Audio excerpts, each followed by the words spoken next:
السلام علیکم۔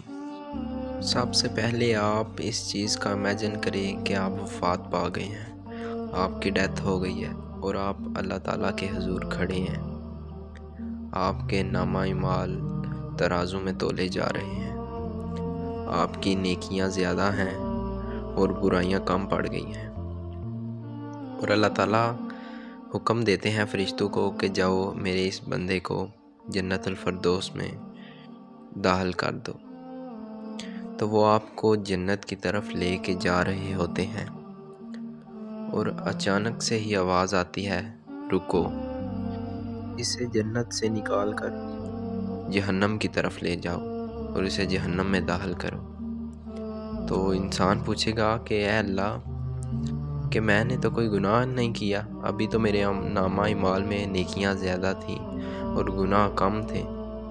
تو اللہ تعالیٰ فرمائیں گے کہ جو تم نے سوشل میڈیا پر گانے وغیرہ اپلوڈ کیے تھے وہ لوگ دیکھ رہے ہیں، اور اس کا گناہ تمہیں ابھی بھی مل رہا ہے، جس کی وجہ سے تمہارے گناہ زیادہ ہو رہے ہیں اور نیکیاں کم، جس کی وجہ سے اس بات سے ہمیں سبق ملتا ہے کہ ایسی چیزیں اپلوڈ کریں جس سے آپ کو ثواب ملے، بلکہ نہ کہ آپ کو گناہ ملے۔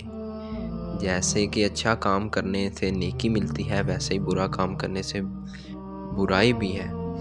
ویسے ہی ہمیں ایسے کام کرنے چاہیے جو مرنے کے بعد بھی ہمارے صدقہ جاریہ ہو، ہمیں ثواب دے، نہ کہ ہمیں گناہ دے۔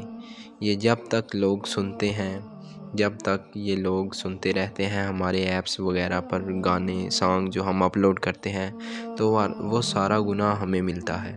وہ دیکھتے ہیں، ان کو بھی گناہ ملتا ہے، لیکن اپلوڈ تو ہم نے کیا ہوا ہے، وہ سارا گناہ ہمیں ملتا ہے۔ اس لیے ہمیں چاہیے کہ اچھی چیزیں، تلاوت قرآن مجید کی ویڈیوز اپلوڈ کیا کریں، جس کی وجہ سے ہمیں ثواب بھی ملے اور لوگ دین بھی حاصل کریں۔ تو اللہ تعالیٰ ہمیں ہدایت نصیب کرے۔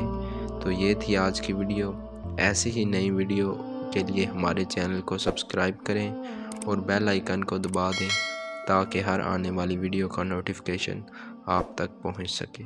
آج کے لیے بس اتنا ہی۔ اللہ حافظ۔